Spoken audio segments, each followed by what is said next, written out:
Guna memastikan perekrutan tenaga pengawas tempat pemungutan suara berjalan maksimal, Bawaslu Provinsi Gorontalo melakukan monitoring di beberapa wilayah Panwaslu Kecamatan di Kabupaten Gorontalo. Pimpinan Bawaslu Provinsi Gorontalo Bidang Sumber Daya Manusia Rauf Ali menemukan masih banyak kendala yang dihadapi Panwascam dalam melakukan perekrutan PTPS di masing-masing wilayah. Untuk memastikan hal tersebut bisa berjalan maksimal, pihaknya didampingi Panwascam, Komisioner Bawaslu Kabupaten Gorontalo sempat mendatangi beberapa kantor desa untuk meminta partisipasi kepala desa untuk membantu menyiapkan SDM untuk nantinya dipekerjakan menjadi PTPS.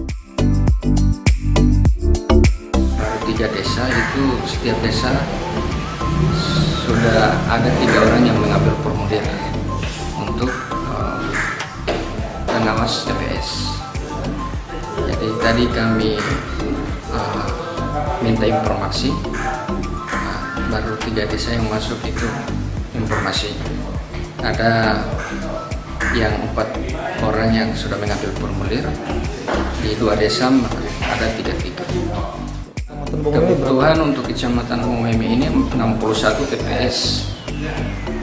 Jadi yang kami dapat informasi ini baru 10 orang yang sudah mengambil formulir di desa.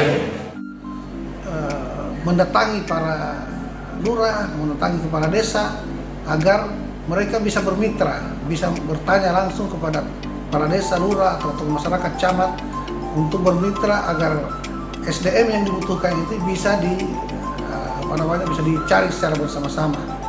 Jadi kita strategi jemput bola, karena PTPS ini atau pengawas TPS ini itu sangat vital tugasnya, yaitu bagaimana mengawal perhitungan dan pemungutan suara, juga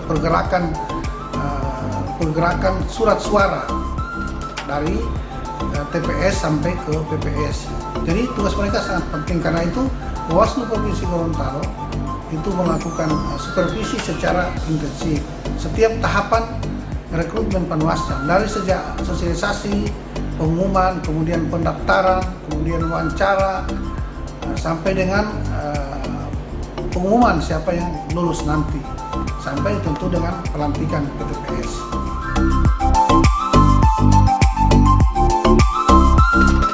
Selain meminta bantuan partisipasi aparat pemerintah desa, pihak Bawaslu Provinsi Gorontalo untuk selalu memberikan informasi secara masif di masyarakat terkait perekrutan PTPS demi suksesnya tahapan Pemilu 2019.